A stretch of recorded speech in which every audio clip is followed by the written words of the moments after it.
From a green screened area, it's totally Kevin. So, like, this one time, I was all, like, trying to clean up my room because it was all, like, dirty and, like, messy and, like, dirty and dusty.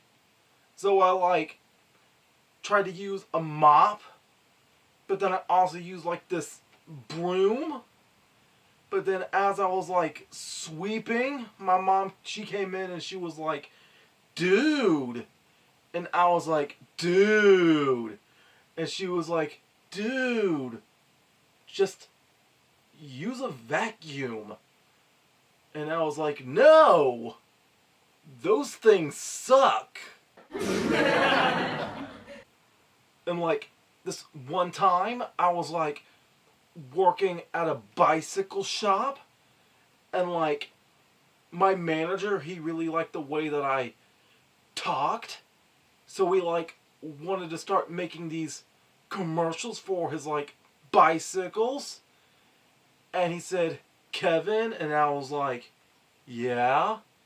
He was like, you're the new spokesperson.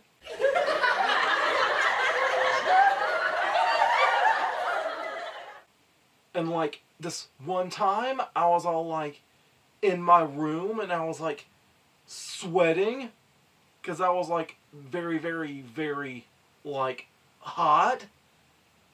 And as I sat there sweating, I, like, reached over and I, like, turned on my fan. And while the fan was on, I was like, whoa, this really blows. That was totally Kevin. Totally.